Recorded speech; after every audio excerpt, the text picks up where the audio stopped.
elus on ikka erinevad siis sellised teaduse klassid või koolis ka esimene, teine, kolmas, ükski klass ei ole halb ega hea. Normaalne areng.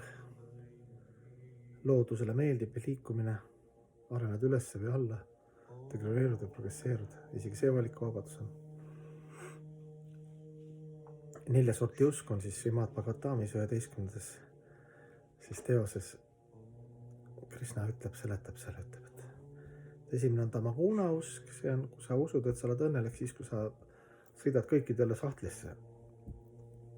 Mis iganes, tapad, mahineerid, teed musta maagiat, et kontrolli alla saada, et kõik oleksid minu meelte ja minu visioonide unistuste orjad. Või siis teed mingi organisatsiooni, minu partei on parim ja minu rahvus on parem. Et sa saadki aru, et olelusvõitlus on, et tulebki nagu kiskja üle laipade minna, et oma õnne poole, eks. Teine on Rajakuna, siis kirekuunas usk.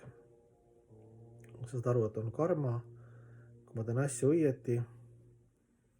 I can do it. Ma teen koostööd kõigega, et mul oleks hea, eks ju. Läbi oma jõupingutus olen hästi töökas ja tark. Siis vooruse kuuna on juba see, kui sa tead, et loodusseadus, aga loodusseadus taga on kõige kõrgem. Algne absoluut. Ja sa paned oma materiaalsed soovid nagu Jumala kaela. Teed rituaale, palvetad kõrgemaid vaimseid asju, eks ju.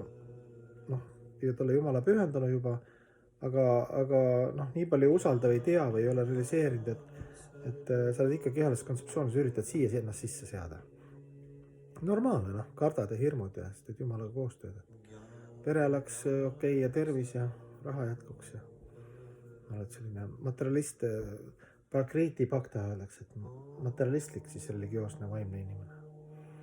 Ja siis 4. usutasand on see, kui sa saad aru, oled teadvustanud juba, eks ju, nii kõva poiss, püha mees põhimõtteliselt, et Jumal ei ole nagu loll selline, et ta midagi jääb märkamata, et sa usaldad teda lõpuni, tead, et ta on täis armastust. Kõik, mis sinuga juhtub, on sulle parim. Sa ei mõtle nii palju nende kahesuse asjade peale, kas sa oled rikas ja vaene või kas su kehal on halb või hea või sa lihtsalt teed oma miinimumi ära. Aga sa tead, et sul on usk, et pühendunud teenimine, Jumala pühendunud teenimine, see ongi täiuslik ja absoluutne ja seal ei ole nagu mingit efekte. Sa ei pea nagu eraldi tõmblema.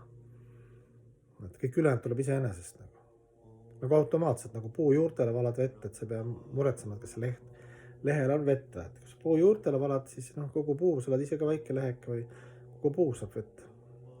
On nagu siis hoolitsetud. Et lihtne süsteem, balalaika.